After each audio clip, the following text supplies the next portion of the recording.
Hey everybody, welcome to today's Getting Started with Kubernetes and Rancher 2.0.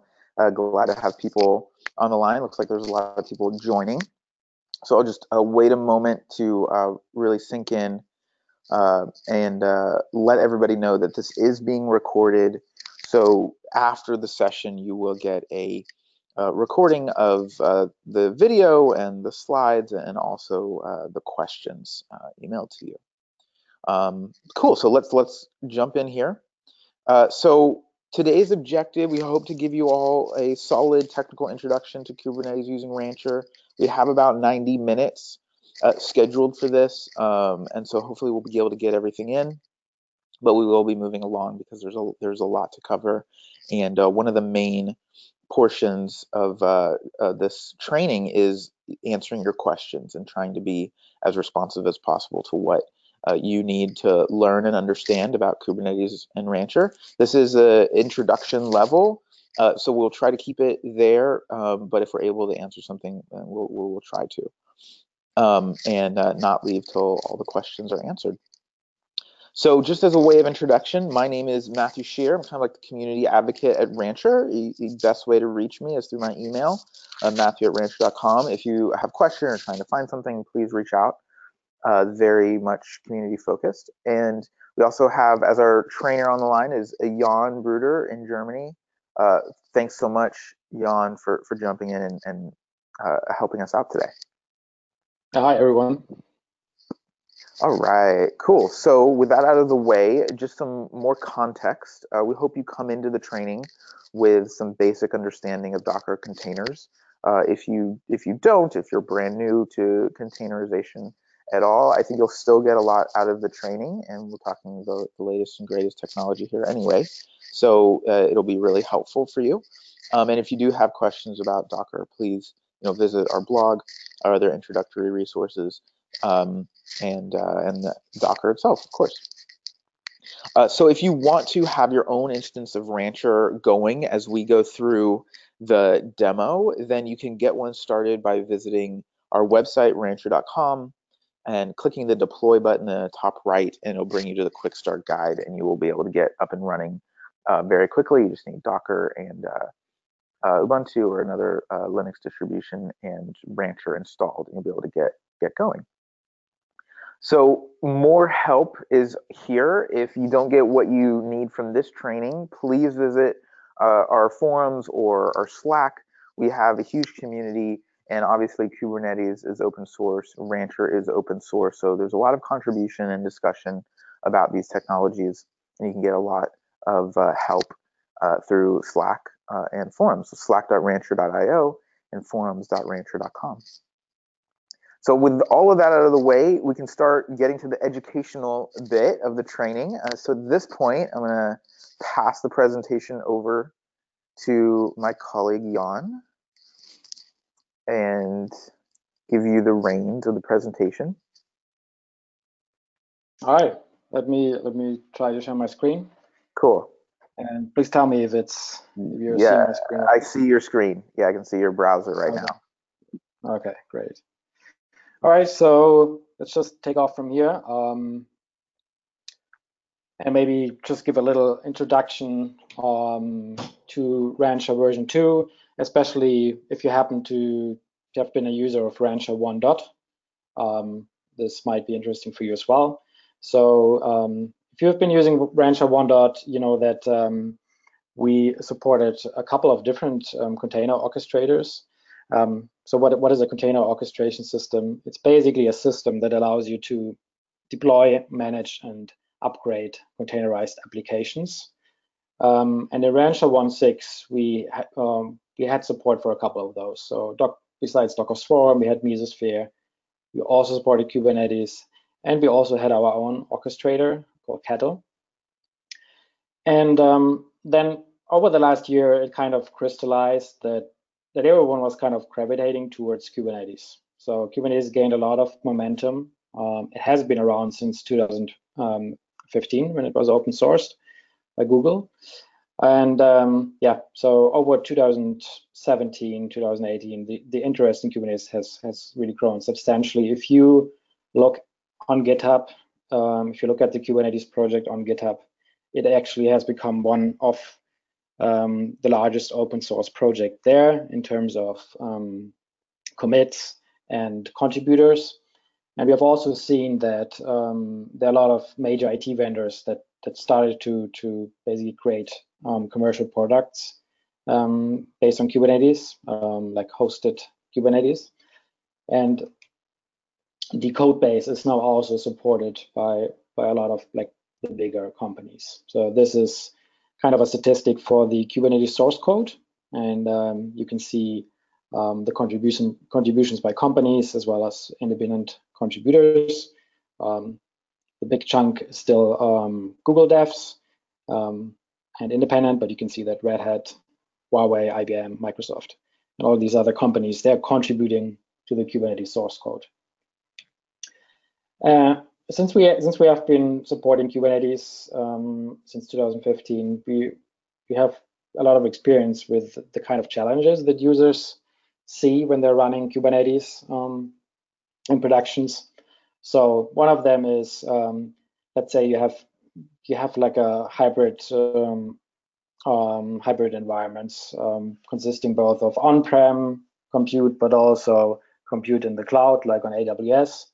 And it was really obvious that there's a challenge in how to deploy Kubernetes across these heterogenic environments. There have always been different installers available for Kubernetes, and some of them targeted specific environments, like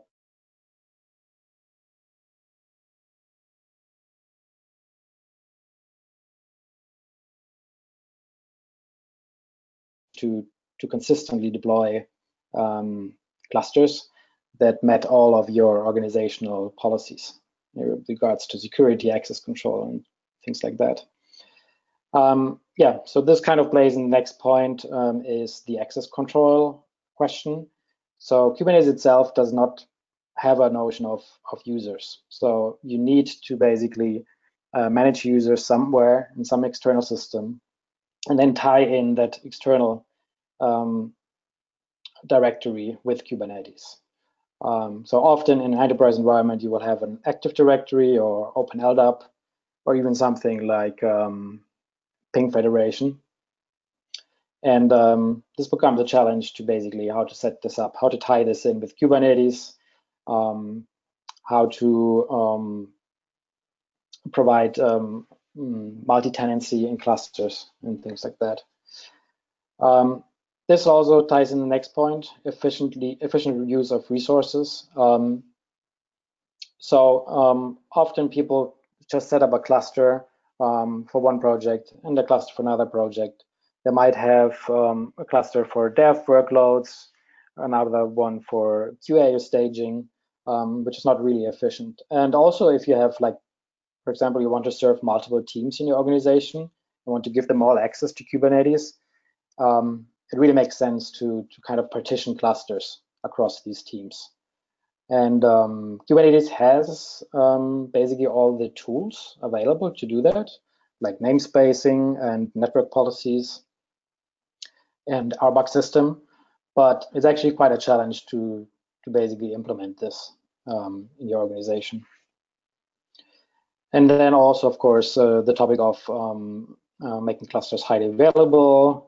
There are a lot of challenge about that as well. And then kind of like the consistency thing. If you manage multiple clusters, you want to make sure that they all configure in the same way.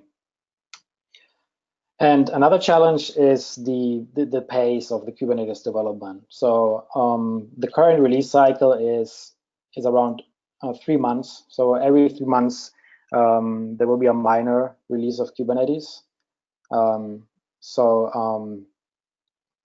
Minor in terms of the versioning, but not in terms of functionality. And there are also like API changes even in the minor versions.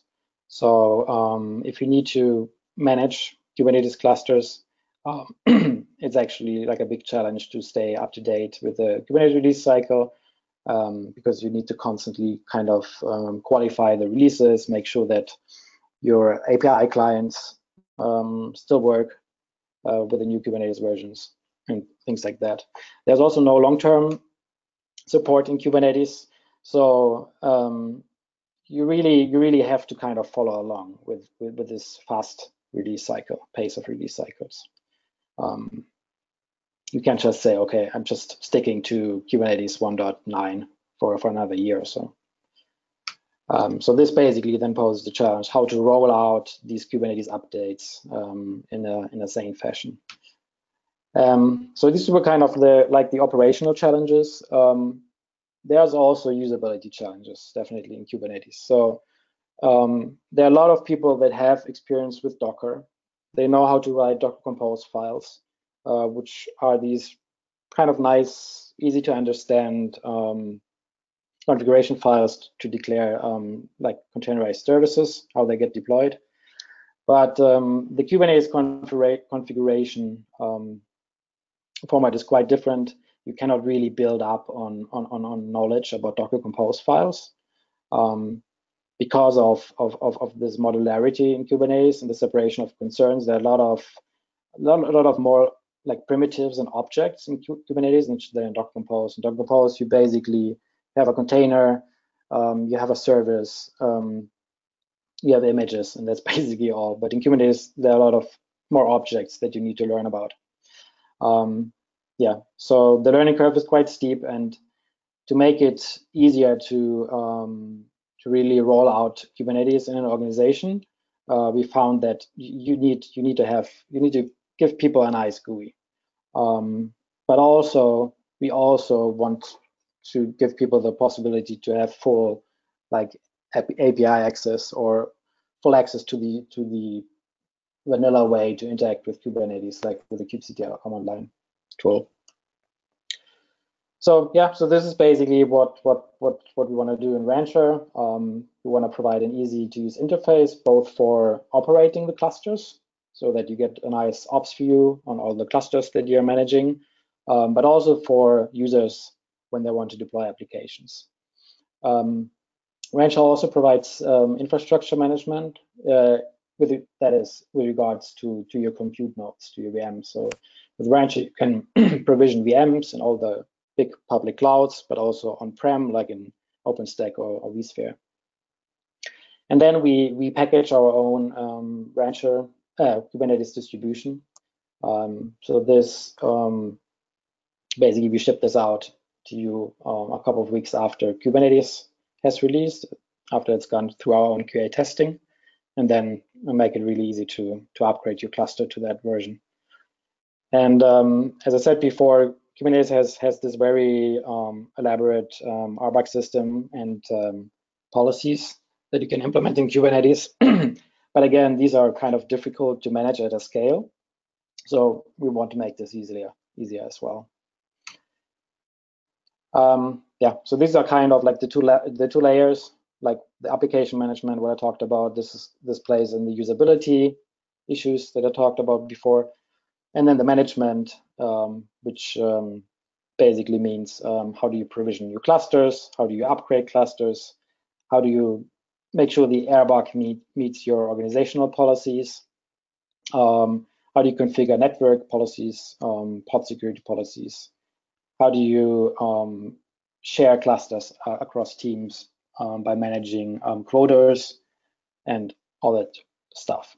If you look at the lower layer, you can see that one of the goals in Rancher is also to be agnostic to the environments or to the physical infrastructure where you're deploying clusters. So we have support for bare metal, for the on-prem clouds, vSphere, OpenStack, and the public clouds. And we also allow you to provision and manage hosted Kubernetes clusters like EKS, GKE, AKS. So this picture is kind of like a high-level architectural diagram of the components involved when you're setting up Rancher and managing clusters. So the top square basically is your management Kubernetes cluster. So Rancher 2 runs on a Kubernetes cluster itself. And this is kind of illustrated through the upper square box. And you can see that we also leverage actually the Kubernetes data store, which is etcd key value store. And we use that to write our own state in there. So in Rancher 1.6, we relied on MySQL as our persistent data layer. But now we use the Kubernetes API, basically.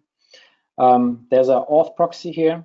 So all the requests to clusters managed by Rancher, they actually go through this auth proxy. So if you access one of the clusters that are managed by Rancher with kubectl, or by a client that implements an API client for Kubernetes, or of course via the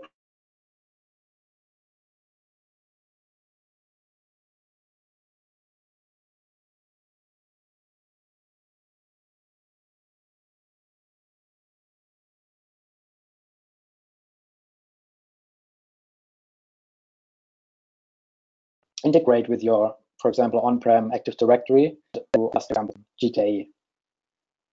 And you can see also we have, for each cluster, we have a cluster agent that is running in the management cluster, which serves the UI and also our own API. Yeah, so with that being said, let's just do a very quick 101 on the Kubernetes primitives. As I said before, there are a lot more kind of objects than you would have like in a Docker Compose file. So the first, the smallest entity is a pod. Oops, sorry. I'm sorry about that. Okay.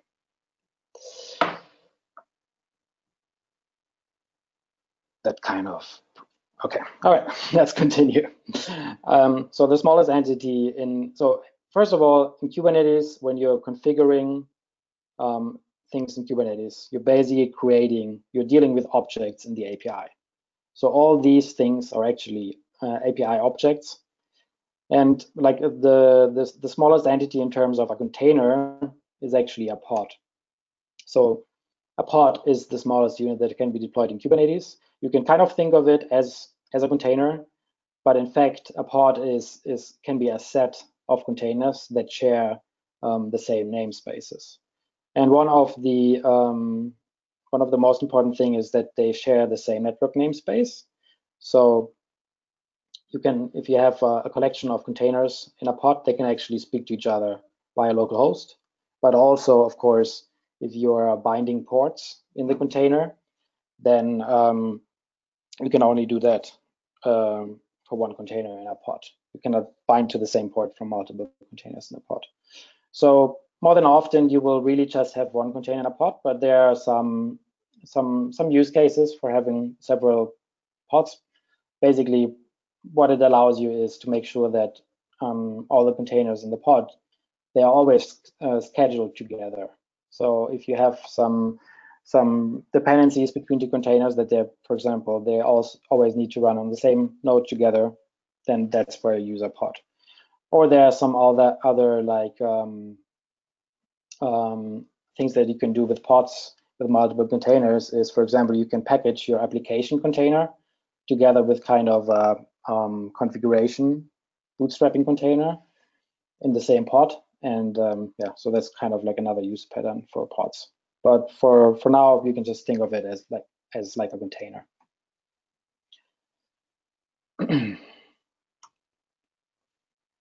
Okay. So the next is above the pod is the replication controller and the replica set. So they are also objects in the API, and basically by creating a replication controller, you define the desired state of a pod. So you define like the images, you define the scale at which the pod is running, and all the properties of the container actually.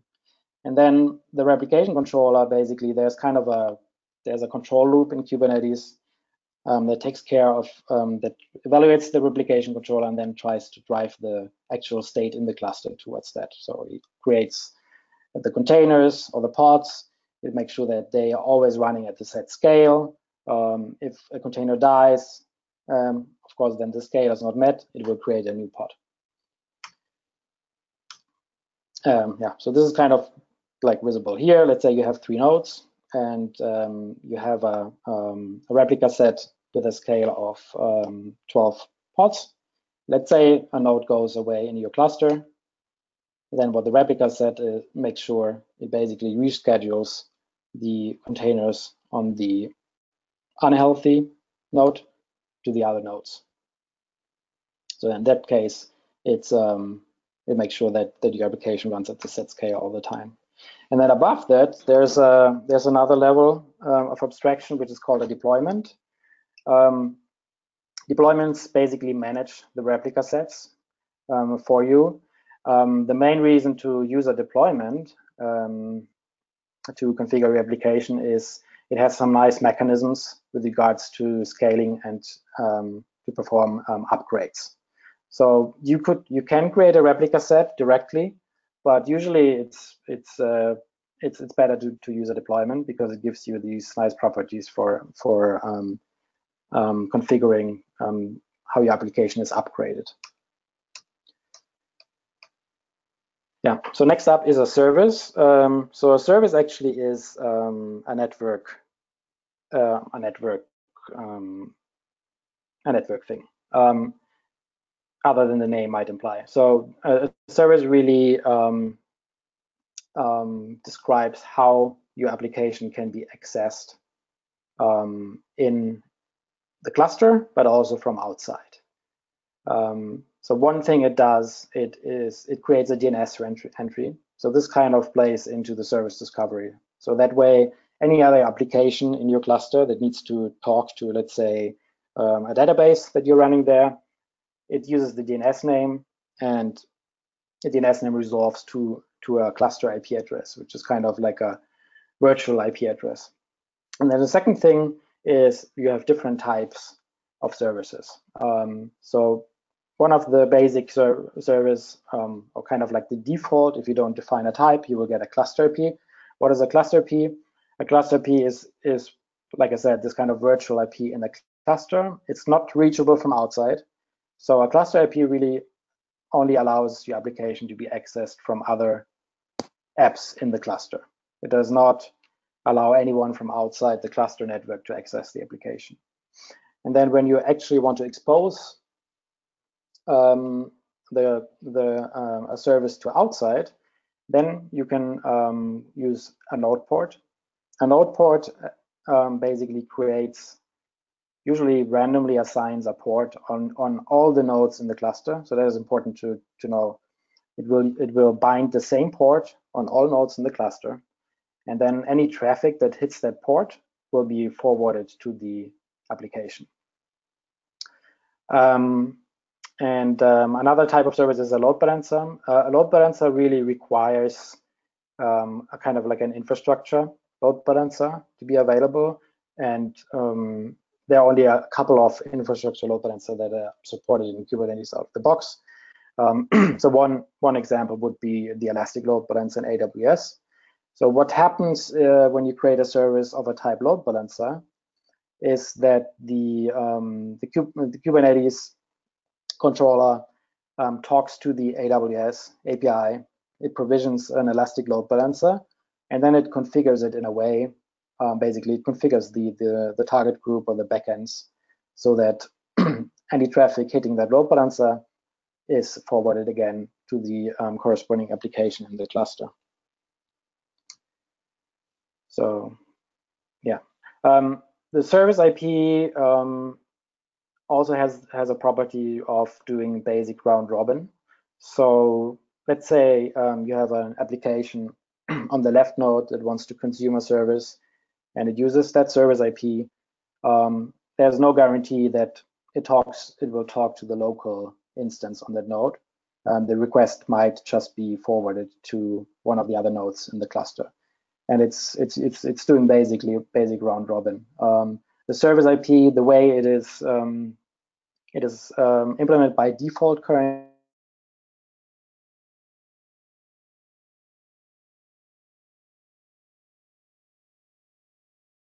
The config maps. So config maps are objects in the Hey, API John, that allow you. Yeah, sorry. I'm just going to interrupt you for 1 second because the last Mhm. couple sentences you said just cut out, and Oh, some people okay. noticed it cut out for me too. So could you just repeat what you were just saying?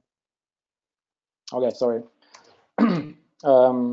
I don't know where it cut out. Was it about the load Just like a balancer? sentence ago, like just like 5 seconds. Okay, so we had the load balancer. Okay, I was just talking about the cluster IP or service IP, which is kind of an alias for it. The cluster IP is currently implemented by default with IP tables. So that's kind of just nice to know how it works. And basically, it's using destination net. So that IP, I don't know why that is not really an IP there, but let's say your application wants to consume a service and it's hitting that IP. That IP exists on any of the nodes, and it's just basically a not destination, not rule, a rule. And once you hit that IP, then IP tables, they will forward the request to the actual pod that implements the service. And if that pod is running on another node, it will get forwarded to the other node. And there's also I said there's no guarantee that you will always talk to the local instance on the same node. It's just basically round robin the request. Yeah. So next up, the config maps. Config maps allow you to store application configuration in the API and then make that available to your pod when they start up. So this is kind of a nice decoupling of the configuration and your app. So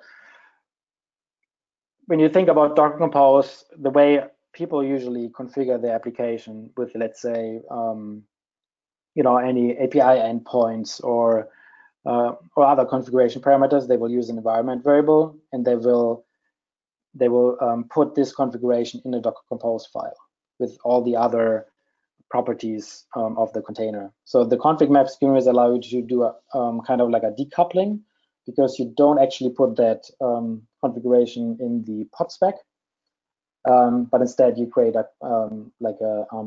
configuration entry in the API, which is a set of key value pairs. And the way your application can consume that, there are basically two possibilities. So either when the pod is started, then Kubernetes will get the configuration and can inject it as an environment variable in the application. So that's kind of a nice backwards compatibility, because most of the apps like that you might have written for Docker Compose, they consume environment variables. So that makes it easy to basically migrate them to Kubernetes. And the other way to inject these configuration in the pod or in the container is basically creating storing them in the file system. So the way it works, basically, Kubernetes creates a temp file system in memory, and it writes each key value pair as a file at a well-known path. So it's always the same path. And then your application can start, when it starts up, it can scrape that configuration files from its own file system. Yeah, so this is kind of like how that config map is defined in the YAML configuration file. So you can see, like, this really shows you what I told you before, is all these things are API objects, and this is where we define the kind. So this is like the object type is a config map, and then the rest, and then all the objects usually have a metadata block, where you define a name, the namespace in which this configuration, in which this object should be created, annotations, labels, that all goes in the metadata. And then the data field is basically different for each object type. So in the case of the config maps, it's just a list of key value pairs. Yeah. So next up, Ingress. Ingress also is about networking, but it's about how do I make my application available from outside the cluster. So an ingress in that sense serves a similar purpose like a service configured with a node port or an external load balancer. But it's more like generic because an ingress can be many things.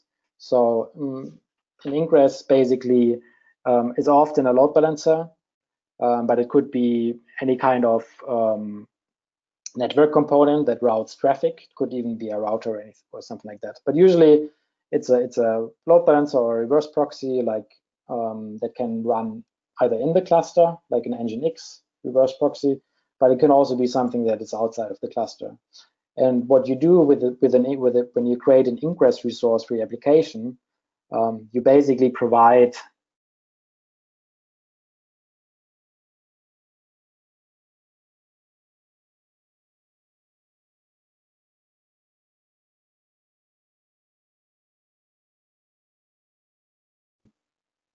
let's say you have an end of link. Then when you create an ingress resource, you can give all the configuration like SSL certificates. You can tweak timeouts and stuff like that, but you don't have to actually reconfigure your load balancer. This is all done basically for each on the application side. So this is kind of nice. Yeah, we will get to this in a moment in the demo. Yeah, so they allow you to do a lot more advanced stuff. You can do hostname based and path based routing for your application. You can terminate SSL for your application. All that is possible with the Ingress controller. So that should be the 101 on the Kubernetes side. And now let's go to setting up Rancher. So the purpose of the next couple of minutes is basically to get you a feel. How do I set up Rancher? How do I perform basic functions? How do I work with the graphical user interface? But also how do I interact with my Kubernetes clusters using the command line interface? And maybe there are some questions that we should answer before I continue. Yeah, Matthew? yeah, there's a couple. Thanks, Jan, for going through that and for pausing.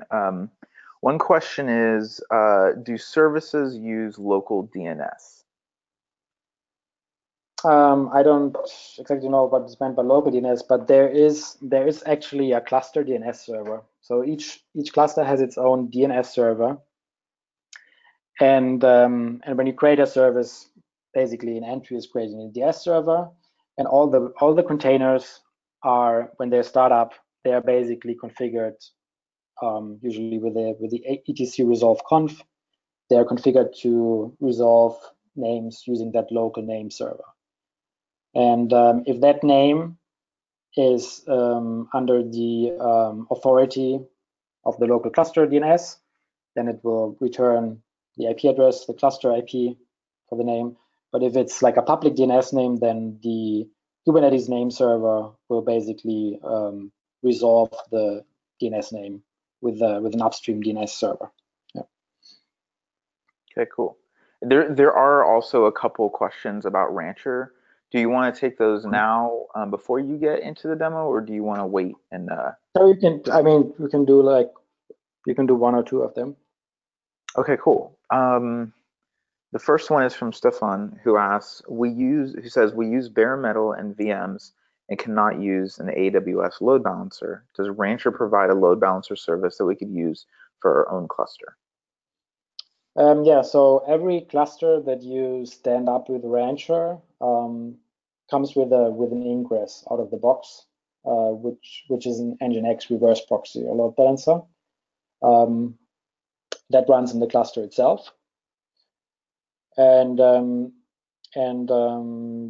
if you want to make this really like high available, you can either if you don't have another infrastructure load balancer in your environment, you can either use something like Keep Alive D with a virtual IP, or if you have a DNS that implements like health checks of endpoints, then you can just use DNS.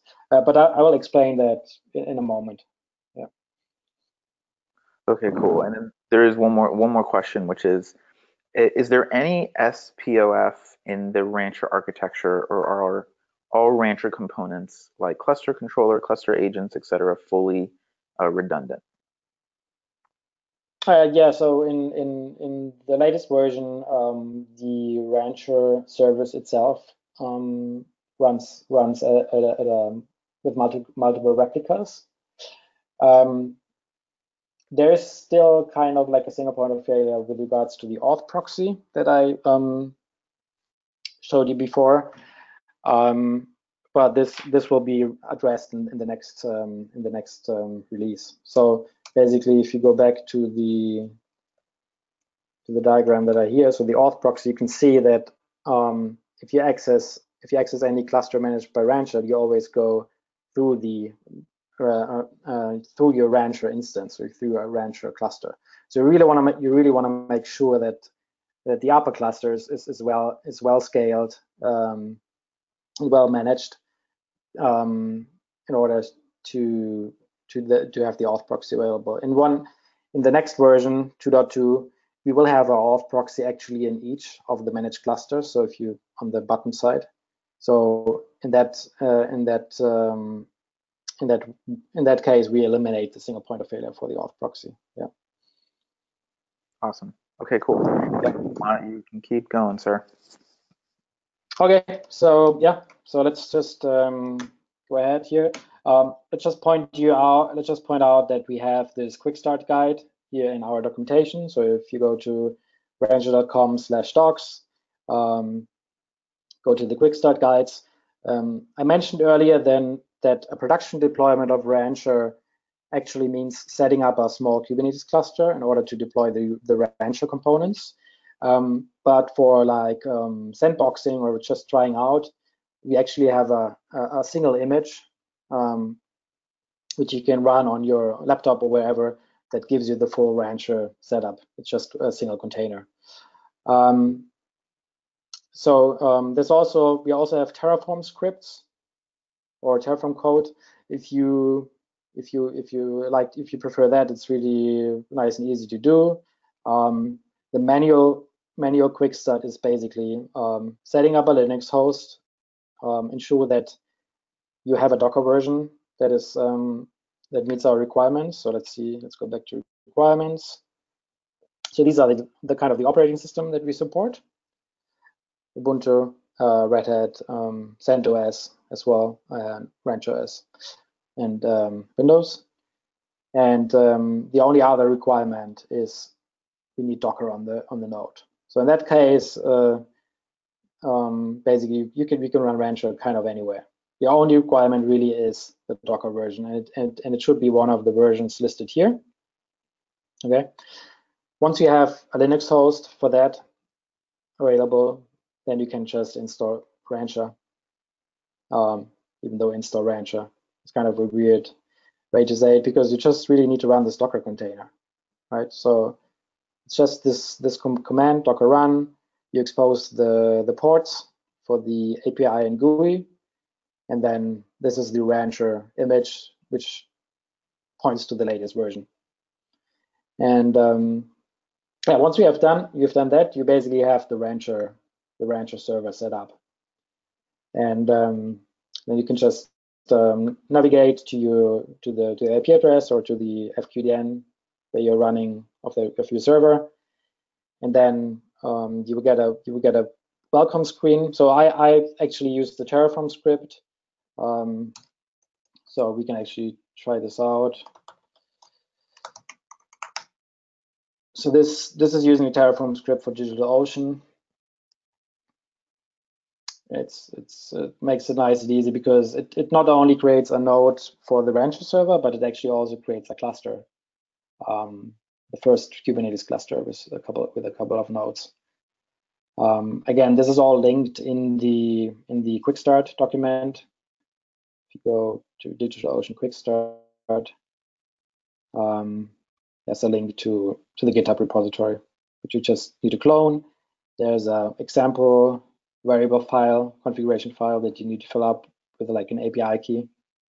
And then you just run Terraform init and then Terraform, what is it?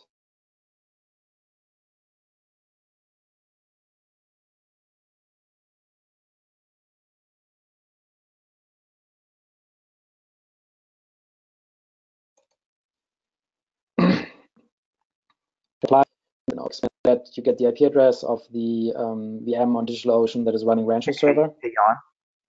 And the Hey, first I just thing, want yeah. Jan, can you hear me? Hey, just you just cut out for a sec, and you were just typing in Okay. the command. Okay. Hello. Can you hear me? Yes, yes, I can. Yep. Okay. Yeah. So I was just talking about how to fire off the Terraform code to create the VMs on DigitalOcean, but you really don't have to do that. Again, if you just have a Linux VM ready with Docker installed, then I mean the easiest thing is just to run the manual command to start the Docker container up. Okay. And then once that is running, you can connect in your browser to that server, and it will ask you to enter a password, which sets the admin password for your installation. And then the next step, the next thing you will see this basically the global view. So this is kind of the entry point of Rancher. Again, Rancher is a multi-cluster management system, so it will list all the clusters that you have created. This is kind of the quick start cluster that automatically gets provisioned when you run this Terraform script. You can see it's already finished. So this was really quick. I can actually just go there to this new URL. Okay, it's probably still booting up, so I just have to wait a moment. Yeah, and then it creates this cluster. And so let's just talk about the first steps that you're going to do if you set up Rancher. So the first thing, of course, is authentication. By default, you get a local admin account, but you probably want to tie it in with your existing authentication provider. And these are the ones that we support. So we support Active Directory on Azure, GitHub. These are like all SAML-based services. So it's a protocol for single sign-on. And then we also support LDAP, free API LDAP and Open LDAP. So this is where you set this up. I'm not going to do that now.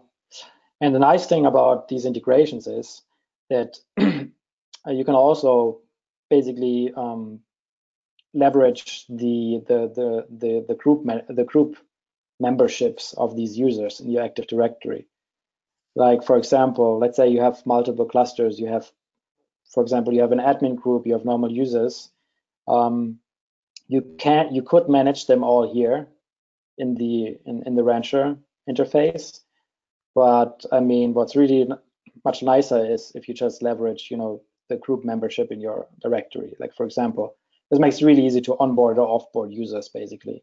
So if you want to onboard a new admin or a new user in a project, you just add them to the group, to the Active Directory group that is authorized here. And the next thing is roles. So this is basically the RBAC system in Kubernetes. And there are different roles based on the level. So there are roles for the global, which are basically the administration of your Rancher instance. We have roles per cluster. Basically, this defines what users can do on the cluster level. And then we have roles per project. And project is basically a virtual cluster. Project is how we do multi-tenancy in a cluster, how we share a cluster across different users or tenants.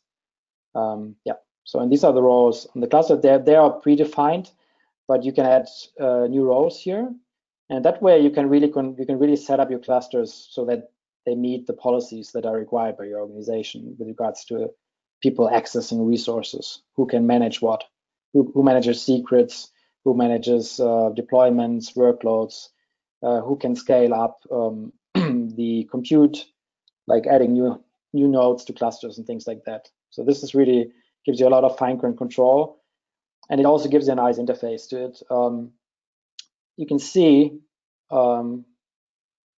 just how fine-grained control you have. I mean, this basically for any object type in the Kubernetes API, you can define the CRUD access privileges, right? Yeah. So you can also do inherit. So you can use an existing role and then add, for example, add additional grants, additional privileges on top of that. And the nice thing is you can see we do this all on the global level, and that means we just do this. We just have to do this once here, and then when we create new clusters, all these rows automatically get synced to the new clusters. So this plays into the question of consistency. And similar for that, we also have pod security policies. So what is a pod security policy? It's basically something that defines how can containers or pods be configured with what privileges. And there are different kind of privileges, for example, with regards to mounting from the host file system, kernel capabilities, as you can see here, like, yeah, so this again allows you to implement like organizational policies in your clusters. For example, let's say you have a policy that all containers must run as non-root users.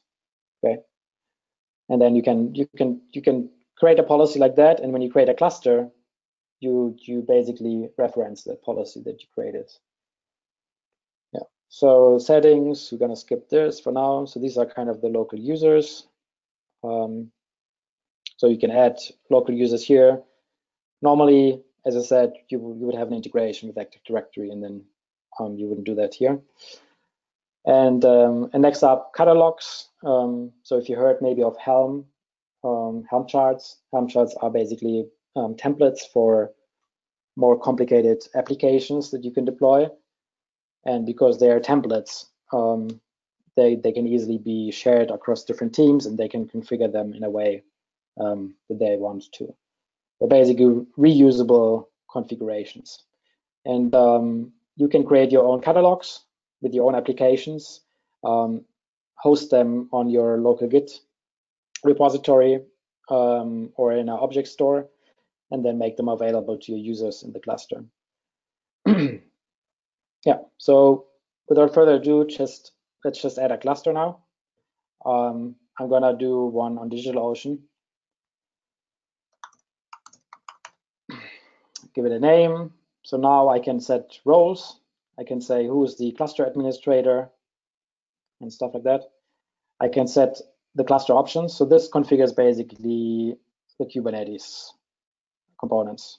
So you can always select the version of Kubernetes that you want to use. So the current default is the latest 1.11. It's not actually the latest, but 1.11 is our current stable Kubernetes version that we offer.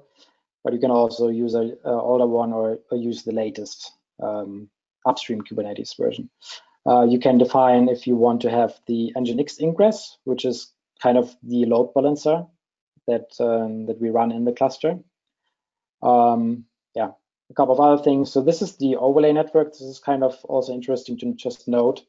When you create a cluster, in order for application or in order for containers to be able to communicate across the boundaries of nodes, there's always some kind of cluster network, which often is an overlay network implemented like with tunneling or encapsulation.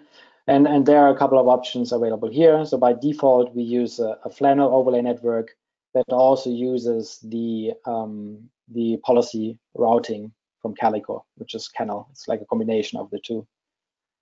And then you can also select network isolation, which is off by default. I will come back to that in a moment as well. And then you can also edit advanced settings of the cluster. This is kind of like advanced things. So anything that is not exposed basically as a GUI form can be managed in the YAML file. Okay, so now we have set up the Kubernetes version that we want. Now we have to provide some VMs to the cluster. Okay, and since we are using the infrastructure provisioning capability of Rancher, we will let Rancher talk to DigitalOcean API to provision these nodes. And if we want to provision our VMs out of band of Rancher, then we could do that as well. I can just show you as well. So this is where we assign roles. This basically means I have one master node which runs the etcd data store and the control plane. Control plane is all the Kubernetes services, like the Kubernetes API. Yeah, this also means I'm not doing this in a HA fashion. I just run a single node for now. And then my workers, this is where my actual applications are running. And that's why I assign the worker role here. So this would just create a cluster of 3 nodes. And yeah, so let's just fire that off. And what Rancher is doing now basically is provisions these VMs in DigitalOcean. And then once we have the VMs running, we install Kubernetes on top of these VMs. If you want to use like bare metal or any kind of virtual machines that we have created out of Bend, then we can use a custom cluster. So use new cluster, custom. Again, we can configure the Kubernetes version and Kubernetes configuration.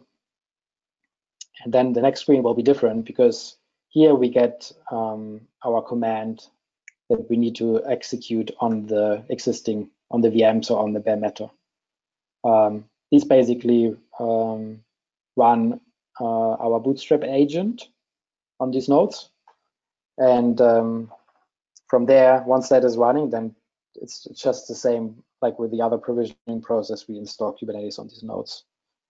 And if you want to scale up your environment, you basically just create a new bare metal node or a new VM, and you run the command. And this adds the new node to the cluster. So let's remove the custom one, because we're not doing that.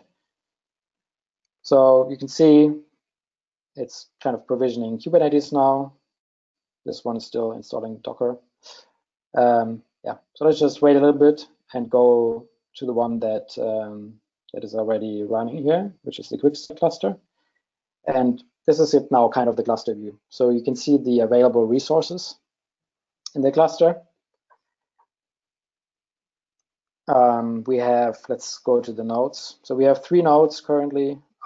Each node has 2 cores and around 4 GB of RAM. So this is kind of reflected here. Right. So we have 6 CPU cores available. We have 12 GB memory available. And we have, we can provision 330 nodes. Why is it 330? Because by default, Kubernetes limits the amount of pods that can run on a node to 110 pods max. So that's why it's 330. And yeah, so this is kind of the nodes. And now we can actually start to create a project. So a project is really something kind of like a separation or isolation layer in the cluster. There are different uses for using projects. One is like typically separating, for example, a staging or a dev environment, or like in a big organization, it would be like give team A, team B, and team C each a project in a cluster, and make it so that they don't interfere with each other's workloads. So let's just create a class project here. Again, like I said before, you can apply now a pod security policy. You can add your members. So this is just a user added before. And you can also add the quotas. So in this case here, we have 6 vCPUs in the cluster, and the quotas are all milli-CPUs. So one CPU has 1,000 milli-CPUs. So if you want to assign two CPU cores, you would define 2,000 here. And then the default limit is is whenever there's no limit defined in the application manifest, then this is what would be applied here.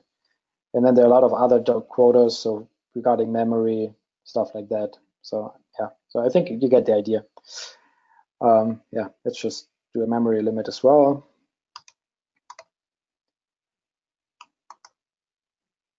Okay, so now we have a new project, which we can go to, and all the projects are isolated on the API level. So if I'm only a member of this project, I cannot see any workloads of the other projects that are running. And if we, when creating the cluster, when we enable namespace isolation, then I would also not able to communicate with any applications on the network layer with the other teams. Yeah, so then let's go in a project and let's see what's available here. So this is really where where users manage their applications. The first step is the workloads. That is where I deploy my application, and I do that in the GUI. I can just give it a name, give it in my Docker image. Oh, what's that? Docker image. Okay, then I can select an existing namespace. I can set up my port mappings. So this now comes back to what I talked about before with the service, because this actually creates a service along with your deployment. In this case, I know that the container is listening on port 80. And if I say cluster IP here, it means that the service will only be accessible from other applications running in my project. If I want to make it available outside, I could do a node port, a host port, or a load balancer. Yeah. So let's just do a node port to see what that does. And then, of course, you can configure all the other aspects of your application, provide environment variables, provide volumes. We can come back to that as well. Yeah. So basically, this is how it works. Kubernetes will now create a pod, pulling the image and launch the pod on the node. You can also see it has already assigned the node port, which is just a random port with a high number, around I think 30,000 to 30,000 to 32,000. And if you go on the workload, we can see that there's just a single pod. I could also now scale up my application. And I can also do kind of like troubleshooting. I can open a shell in my container. Basically everything that you know from like Docker, from the Docker command line. I can also show the logs of the container. This obviously hasn't any. Yeah, so I can also see the events. So this basically is all about that deployment. Now, when we go to service discovery, we can see that we actually have an entry for the demo 1 workload. So this is the DNS name that I can now resolve from any other application here in the namespace, and even in other namespaces belonging to the same project. And when I resolve this DNS name, I will get the cluster IP back, which is that virtual IP that we talked about earlier. And then that virtual IP will actually then forward my request to either of these two pods. And you can see these are the actual pod IP addresses. Yeah, so this is the service discovery. And yeah, so the node port is not really that useful if you want to publish your application to an end user, because it's using a high port, and usually node ports are random, even though you can also define the port number. So if you go here, you can see we can definitely access the application. Yeah, but there's not a lot of control. I cannot do any path-based or hostname-based routing. Basically, you cannot do any layer 7 stuff, layer 7 routing. So if I want to instead make it available behind an actual load balancer, because this is not behind a load balancer. A node port is just an IP tables destination NAT rule. So if I want to make it available as a load balancer, I can do this here. So I have my application demo 1. I want to make this, expose this as behind the reverse proxy Nginx. So demo 1 LB. I can automatically generate a host name under the XIPIO domain, or I can use my own DNS name. Of course, I have to set this up somewhere. There are also ways to automate that step. So that means if you create a new application, you can create also a DNS name in your name server. Yeah, so that's the source name. And now I can define my rules. So I can choose a different path for that application. Go into demo, and I can target either a workload, or I can also, if I already created a service, which I did because I created the node port service, I can also target a service. And then I just have to give it the port IP of that the containerized application is listening on. And I could also terminate SSL. So I don't have any SSL certificates, but I could add them here under the certificates resource. And I can also add labels and things like that. Yeah. So let's just create that. You can see that it's a layer 7 ingress because it's Nginx. And it provides all these layer 7 routing capabilities. Yeah, so this takes a little bit time to initialize. Once that is done, basically, you will see that this will be updated with the actual domain name that you can access the application on.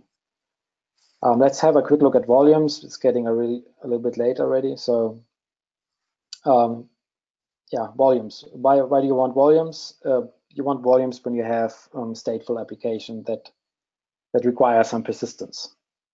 Right, like for example, a database. I can just remove this one here. For example, a database or some other storage.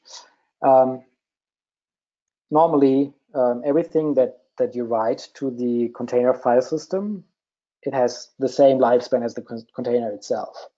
So let's say you start a container and then you write something, for example, in a database, and then the pod is deleted somehow, or it moves from one node to another, you will basically lose that data. So that's why if you have a persistent application, you need to define a volume. And in Kubernetes, there are a lot of ways to provide persistence. So often volumes will be backed by some external storage.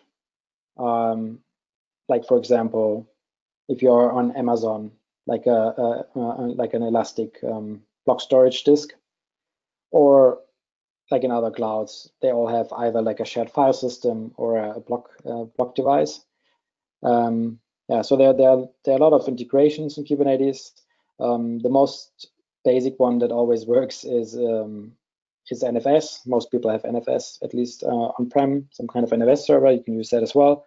Of course, NFS has some limitation with regards to the I/O performance, so it's not really good to use it for a database or something like that. Yeah, so all these integrations with external storage providers are implemented using what is called a storage class. And this is where the cluster operator basically defines what kind of storage he makes available to the user. And there can be multiple storage classes. For example, you can have different tiers like SSD, high performance storage, bulk storage, and things like that. And this is really the cluster administrator that sets this up once. If you go back to storage class, I have one set up, which is NFS storage provider. And this is also the default one. So now if a user deploys an app and requests persistent volume, it will automatically use this NFS provisioner. And just to show you this really quick, if you go back here to our workloads, or we could actually see the catalog apps. So we could actually deploy an application from the catalog.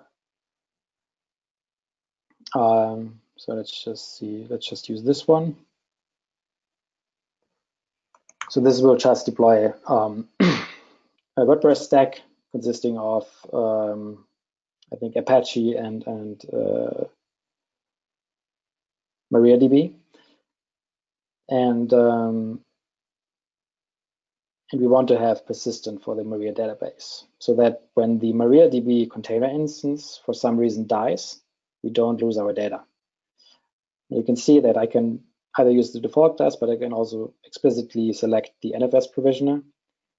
And what the NFS provisioner does, is it creates a directory on the NFS export for each volume that I requested. And then I can also define how big my volume, how much storage I need. And yeah, that's basically all. I could also do the same for MySQL for WordPress, because WordPress also has some persistence with the images and stuff. I can also expose it using the Ingress. We can do that. Yes, I would just leave it by default. Okay, and then we can launch it. So what happens now is there are a bunch of new objects created automatically because I have it all predefined in this catalog template.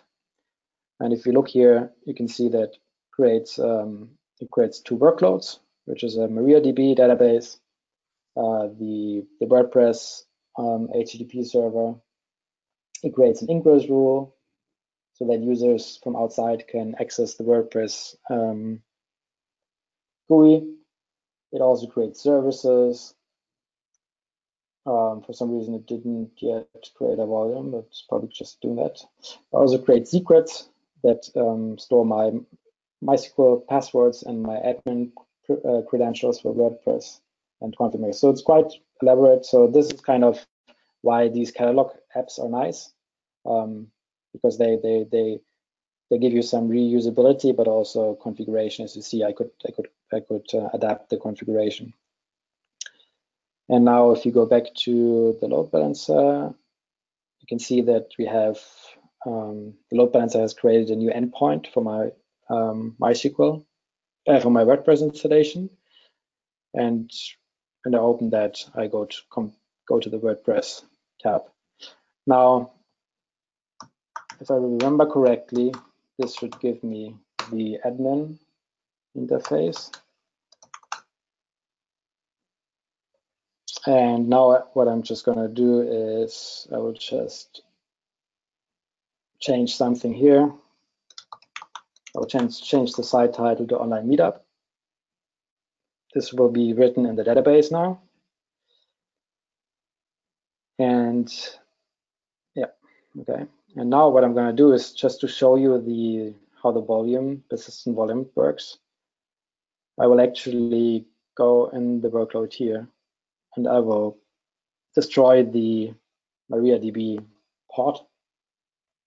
And normally that would mean that I lose my data. But if we go here back to volumes, we can see that we have a persistent volume for this workload. So let's just remove the pod. So this deletes the container. And we will also see that when it removes that pod, it will also create a new one, because, as I said before, Kubernetes always tries to drive the state, the desired state, the actual state to the desired state. And since we have said we want always one instance of MariaDB, it will actually create a new MariaDB instance. Yeah, so just give it a little bit of time until it removes that pod. And let's just see if I have missed anything here. Yeah, there's tons of other stuff, I would say. We also make it pretty easy to set up logging for your both for your applications, but also like for the system cluster level services. So we have these integration with these log aggregators. You can configure this both in the project level, but also on the cluster level. So on the project level, this is where all your application logs will get sent to. And if you go on the cluster level, then this is where your cluster level logs will get sent to. So the Kubernetes components logs. And then similar to that, we also have alerting. So you can set up some, oops. Yeah, so you can set up like custom alerts for your workloads, and then you can set up some alert syncs like email or PagerDuty to trigger those. Built-in pipelines. So this is kind of nice if you don't have an external Jenkins or GitLab CI instance, and you want to just quickly set up a pipeline, you can do that as well here. Yeah, so let's just go back to the MariaDB instance. Oops, space. Oh, I'm wrong tab. Okay. Yeah. So you can see 2 minutes ago, it created a new pod for the MariaDB instance because I deleted the old one. And now let's see. I would expect the title to still be online meetup because I did that change. Yeah, so you can see the database was persisted and the WordPress configuration survived the crash of the database. Yeah, so I think that's almost everything. I'm pretty sure there are some questions that we maybe should address. Yes, sir. Great. Thank you for getting through all that. So let's see, where should we start? So Parth asks, how different is the Rancher 2.0 deployment model than 1.6? Like we used to have separate data planes and orchestration planes in the older version. Do we still use those? Yeah. So the deployment model is absolutely different, I would say, because before Rancher, for one, Rancher server was kind of like a monolithic application, which when you ran it in HA mode, basically just meant that you have a couple of nodes running the same Docker container. And then we have, of course, like I mentioned before, we use the MySQL database as a data backend. And now in Rancher 2, the MySQL database is gone. Rancher itself is basically running on a small Kubernetes cluster. But we still have that separation of these planes because in Kubernetes you have kind of like the same model of separation, where you have a data plane, which is etcd in that case, you have a control plane, and you have a worker plane. In this case, I use a single node for both planes. Of course, normally in production you would separate that.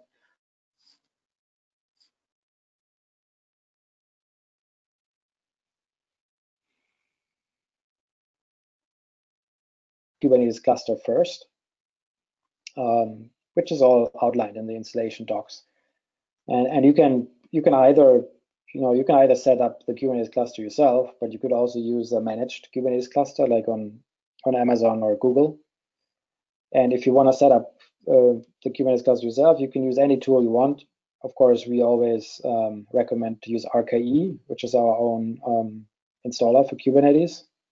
It's also an open source project. So if you go to RKE on GitHub, oops, that's funny. Didn't want this guy. So this is Rancher RKE. This is kind of separate from Rancher itself because this is a vanilla Kubernetes installer. Of course, it uses our Kubernetes distribution, but other than that, it gives you a vanilla Kubernetes cluster with no Rancher management plane, so to say. So we can use this installer separate from Rancher, but you can also use it to stand up your initial Rancher management cluster on which you then run the Rancher components. So you can see, so just go quickly through the HA setup. You provision your nodes, of course. You need a load balancer. Then this is the configuration file that you give to RKE to stand up the Kubernetes cluster. So usually you use 3 nodes to do that.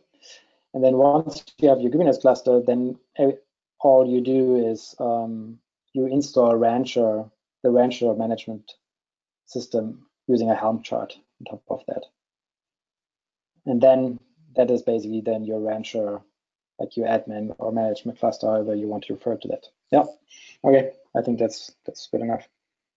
Cool. Thank you. So actually, this is another question on the note of installing Rancher and how Rancher runs, and the question is, Rancher can run as a cluster itself, or is in a cluster itself. Is that right? Mm-hmm. Yeah, Rancher runs, so in a production deployment, Rancher runs in a on a Kubernetes cluster itself. You could even run Rancher and Rancher. So let's say we just created this demo cluster. There's nothing in there. I could just deploy Rancher. Basically, I could deploy the Rancher components on this cluster that is managed by Rancher. If you want to do that. Yeah. Cool. Thank you.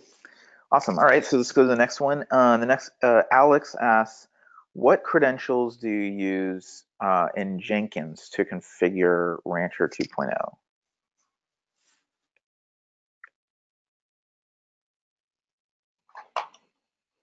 Hello? Hey, Jan, I think you just cut out. Could you Okay. I didn't get your question. Oh, the question was, what credentials do you use in Jenkins to configure Rancher 2.0? Okay, so there are several ways you can integrate Jenkins with Rancher. The credentials. Oh, okay, so the credentials. So you can either create a user like so, and then give that user only the privileges, the minimal set of privileges to deploy an application or a container in the Kubernetes cluster. So this is one way. Of course, if you have an integration with Active Directory, you can create kind of like a generic user Active Directory to use to do that. You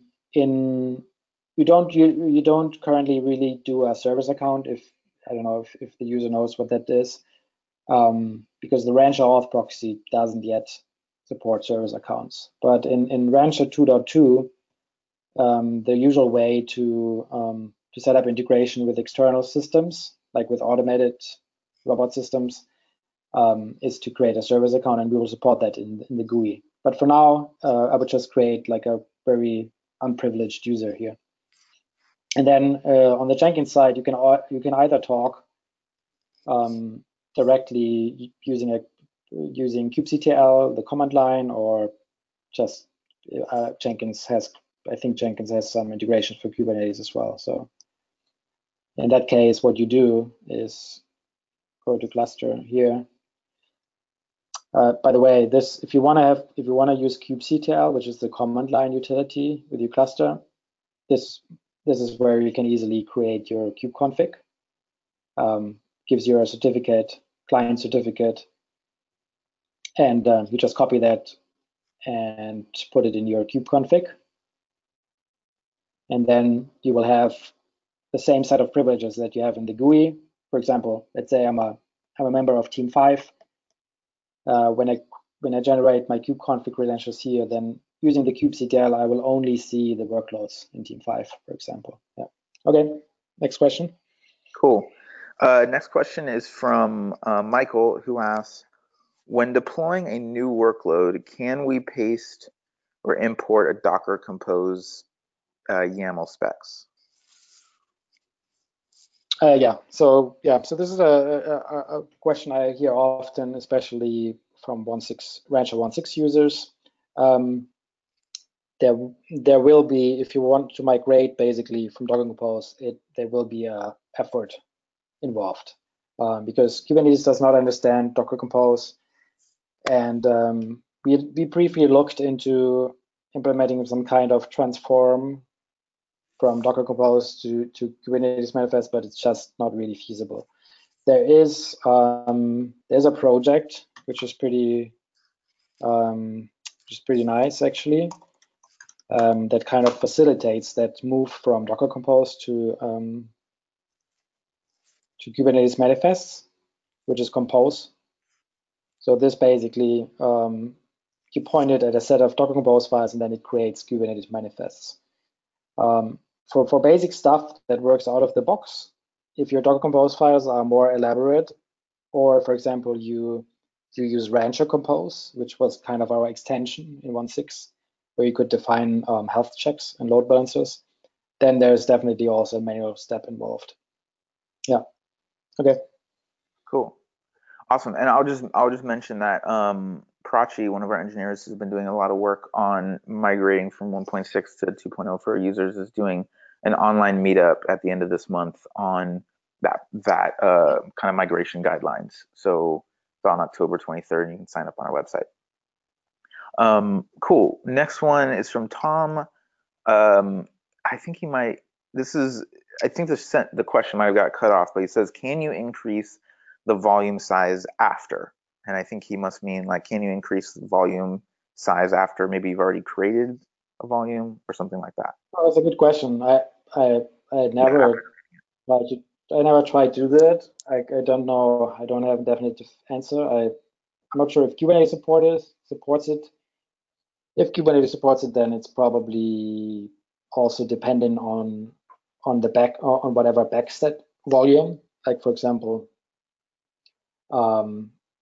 if the actual storage provider supports expanding the volume or whatever. Like for example, if it's a block storage, then your storage provider must support expanding the disk.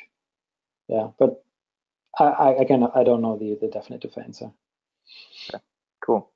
Maybe ask on Slack too, Tom.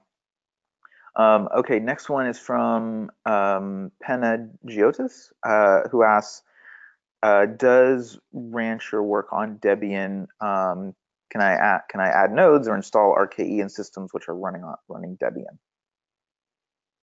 Yeah, it definitely works on Debian too. We don't support it officially, and with that I mean like for our customers, we don't support Debian at the moment. But I mean it's pretty similar to Ubuntu, and I mean the open source community we have people running Rancher on all sorts of operating systems. The list in the docs is really just what we support officially and what we basically support for our customers. But other than that, I mean, any Intel architecture housed with a Linux OS and Docker really works. Yeah. Awesome. Cool. That was the last question. So why don't I take the Helm again and just show the last couple of slides, unless there's anything else you wanted to get to, Jan. Since we have a couple. That's good. I'm good. Okay, cool.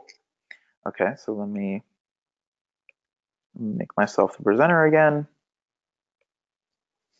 All right, and so just as a reminder, everyone, the Slack channel, if you do come up with more questions or, you want to get additional help, please join Slack. There's a lot of activity on there every day. Also, of course, the forums, but Slack is more real time. And as we said, this whole session is recorded, so you'll get an email with the recording and the slides and the Q&A, hopefully by the end of day today, otherwise tomorrow. So that's it. Have a great rest of your week. Jan, thank you again for taking the time to do this. Super appreciate your expertise. And yeah, everybody have a great day. Talk to y'all soon. Yeah, talk to you soon. Okay. Thanks everyone for joining.